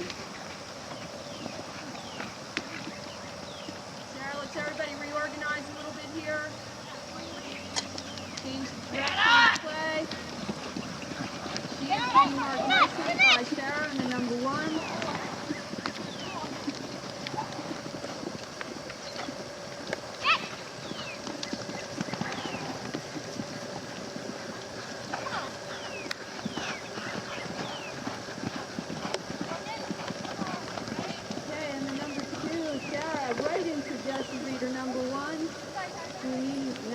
Navigate around Steph Cornway.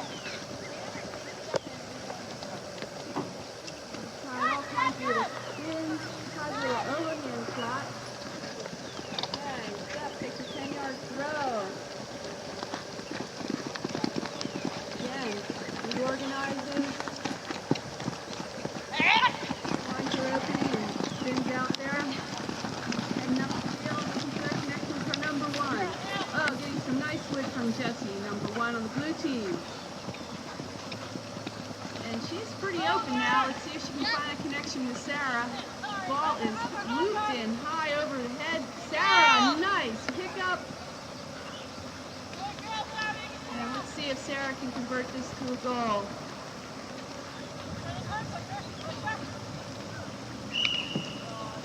Ah, and the center line call.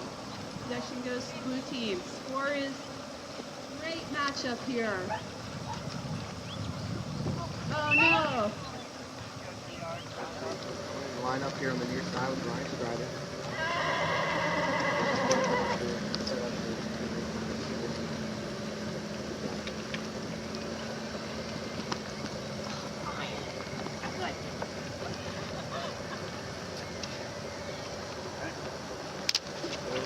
Goes out the back.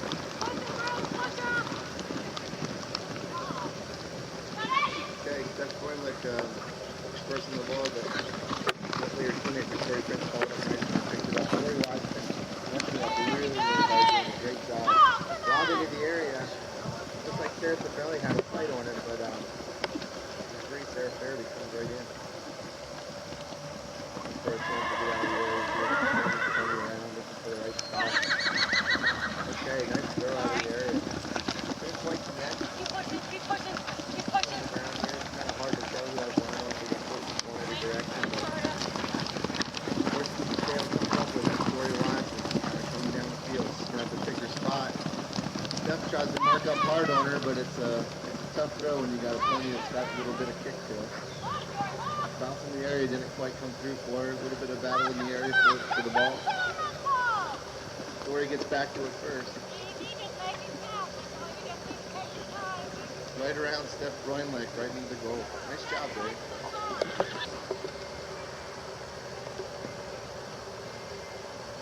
Okay, a little bit nicer of a lineup this time. Throw it right in. Second team, Sarah Ferebee has got first shot on the ball here.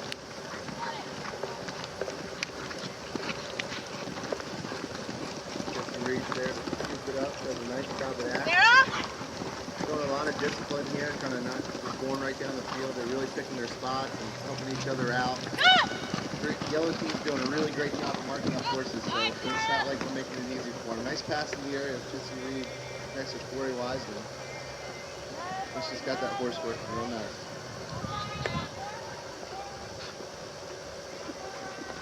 Teammates are helping her out, talking to her. Steph Boylan's doing a real good job of just being there to stop any kind of attempt at a goal. Dori puts on the speed, burns right around her the way you want. Nice little throw in, it goes out the back. Ferebee and Steph Boylan kind of line each other up on it. Cancel each other out. Ball gets kind of skirted around. A little bit of confusion here about the line of the ball. Ferebee with a very athletic offside pickup, very nice. Getting marked up real hard. Here comes Sarah Cifelli on her racket side. I don't think that's something you want. Again, showing great discipline. Just kind of gets her people to set up here. Everyone's marked up, passing the area to Dori Wiseman. It's knocked back out into midfield. Sarah Cifelli is there to pick it up. She just goes away with it. She's got marked up hard by Lone Star. Just throw into the area. I think there's just a little bit of ball down behind her. Just to go ahead and pick it up into the area. Shoot for the score. And boy, if I had more money, I'd definitely be here bidding on the horse. Where are you going to find a better deal? You know the horse is sound, fast, obviously. Dori Wiseman right into the area, bounce, shoot, and score. Okay, right side here. Out the back again. I'm on Polocrosse. Okay. Here we go. Victoria Prince snags it. Oh, marked up hard, Dori Wiseman. I'm not sure if that was a throw or if it was knocked on the racket, but Sarah Ferebee does a fabulous job. Make sure she's in the right place at the right time. Picks it right up. Going to kind of pick her spots around the area. Does the thing that I think is best. Pass it to a teammate. Not taking a chance on that ground. Banged up pretty hard here. Jessie Reed coming on down, picking her spot. She's getting some pressure here from the yellow team, but she handles it very nicely. Nice little pass in the area to Dori Wiseman because she had her player marked up hard. Okay. Our throw in the area, decides to go out towards the goal, kind of away from Dori, which I think is a really good decision. Across the line, passes to her teammate. She didn't quite have her horse moving, so lost a bit of inertia there, but Jessie Reed takes advantage of what she put in front of her. Waiting for her players to set up. Victoria Prince is marking her up really good and really hard, and that's great to see. Dori Wiseman straight into the goal. Charlie goes ahead and whips it in, right into Steph Boylan's racket. Way to go. She gets marked up hard by Sarah Ferebee and Dori Wiseman, which is a place that I wouldn't want to be. But she works her way around that, kind of picking her spots. Teammates working really hard for her. Victoria Prince kind of taking the two out, pressure off her, rides through that, and the horse is working fabulous. Hooks up with Sarah Cifelli right there in the area. A little bit of a high pass there, couldn't quite come down with it, but I think that she's coming against it. Chris go ahead and get some of her marks. She comes out. She's marked up really hard here by Sarah Cifelli. She's doing a great job. Got great Tony underneath of her. Got it working really good. Okay, change of direction and accelerate, and that's all you need to do. Comes right out of the area with her with a pass to Dori Wiseman. She gets marked up hard by Steph Boylan. Steph's still trying to get out of here. She's getting on help from her teammate. Gets around him, puts on the gas. She's got two players coming down the line. Slam on the brakes here from the announcer's booth. Okay, it was a cross in front here. It's a little bit of a dangerous play at that speed, so Ryan Strider goes ahead and calls it. About 6 seconds left in the chukka here.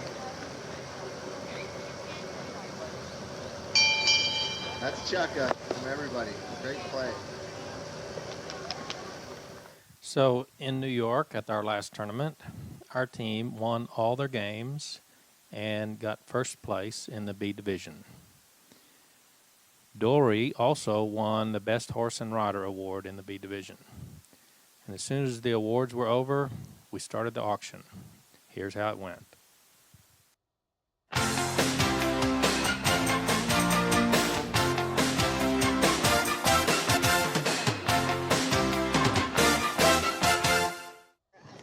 Horse number 1 is Penny. a 4-year-old, 14-hand Arabian. Okay. This is her. She's late, but here she is. This is Penny. This is the horse we'll be bidding on now. We'll let everybody get in first. $1,000. Anybody want this horse for $1,000? $1,250. $1,100. Okay, we have $1,000. Anybody want to go $1,100 for this horse? Yeah. We have $1,100. $1,200. Yeah. $1,300. We've got $1,200. $1,200. We do have sealed bids for more.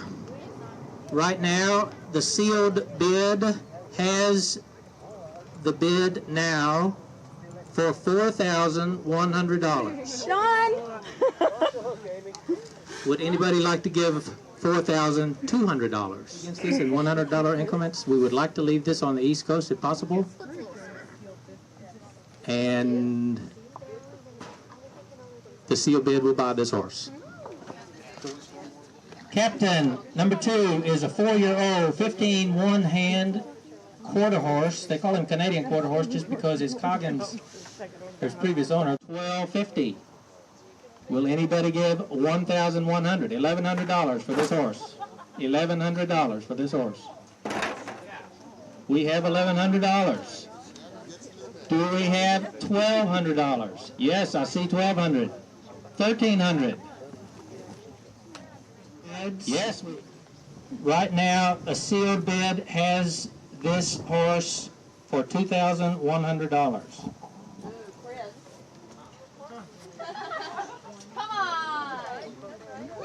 Okay, a sealed bid has it for $2,100. Anybody go $2,200? Anybody $2,200? Yeah. And we have a $2,200 in the back.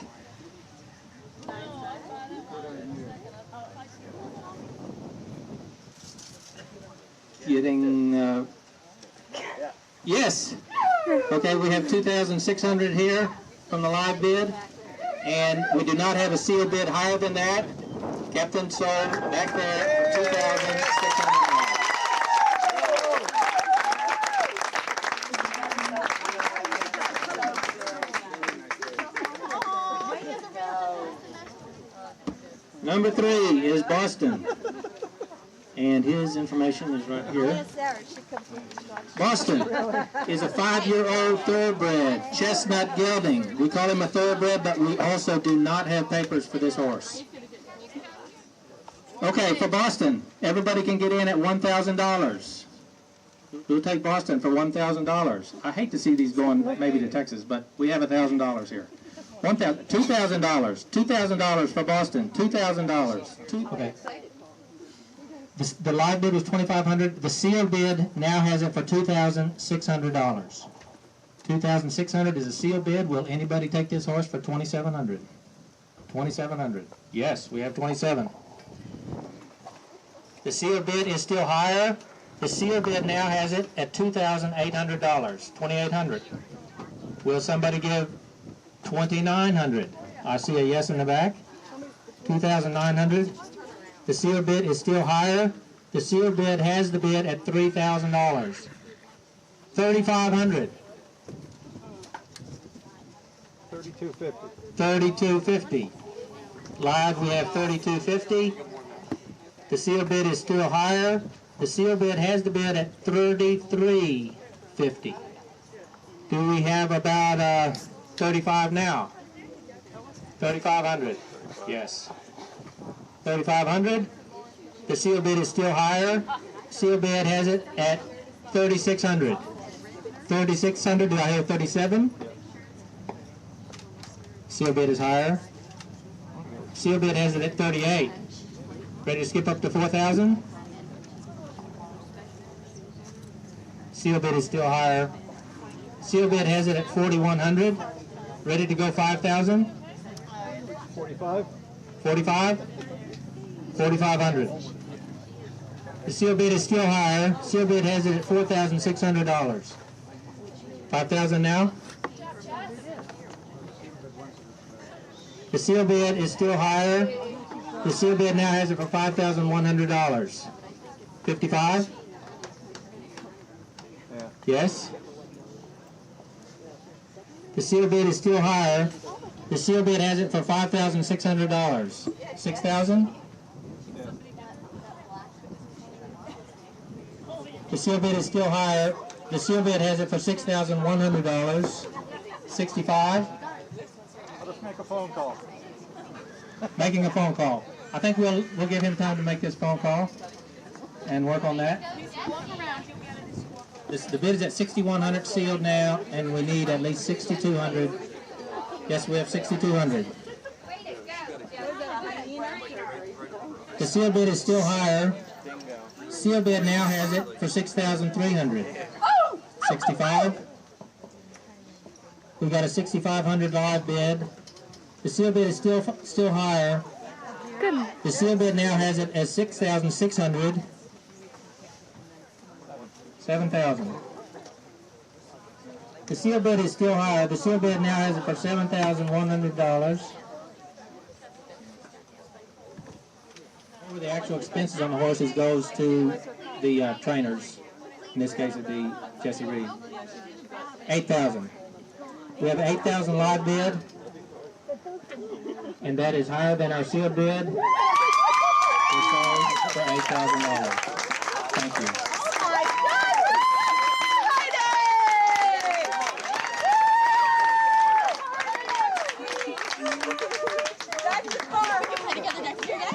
Amazing. Oh my God, I'm so happy. Okay, there are more. Believe it or not. The horse. Otoe, a 4-year-old registered appendix bay gelding. We do actually have papers on this one, and we have a signed open. Okay, start the bidding. We'll let everybody in. $1,000. We have 1,000. 2,000. 2,000. 2,000. 2,000. We have 1,000. Okay, we have seal bids that are higher than 2,000. So the seal bid has the bid now at $2,100. Anybody will give 20? Let's go ahead and skip over. 2,500. Give $2,400 for this horse. 2,400. Raise your hands. Don't be bashful. Okay, this horse will be sold to the seal bid for $2,300. Go ahead. To Amy Strunk. Henna, trained by Dori Wiseman. I don't know if it's because Dori or the horse or her other horse, but she got some kind of awards at this tournament, so some of them must be at least halfway decent. This is what the trainer says about this horse. Let's let everybody start at $1,000. Well, there's water. Yes, we have 1,000. $2,000 for Henna. $2,000. We have a seal bid for more than that. So right now, the seal bid has it for $1,900. And we have 2,000 from a live person here. The seal bid is higher than 26. Anybody else? Okay, we'll sell this horse to the seal bid for $2,500 to Stacy Calhoun. The last horse we have up for auction, Joker, $1,000. $1,000. $1,000. We'll let everybody get in. $500. $500. $500. $500. We got a $500 here from a local New York person. Okay, and we got 1,500. She's not going to make it easy for you. We got 1,500 over here. 16? Yes? 1,700. We need 1,700 now. You're out. Up for 1,800. Yes? 1,800. We need 1,900 now. 1,900. Yes? We're ready for 2,000. You're not ready for 2,000. We got the bid back here at 1,900. Anybody else? $2,000 to get this horse? $2,000. That's all we have for sale in this auction. Thank you. So that was the end of our training experience. Thanks for watching.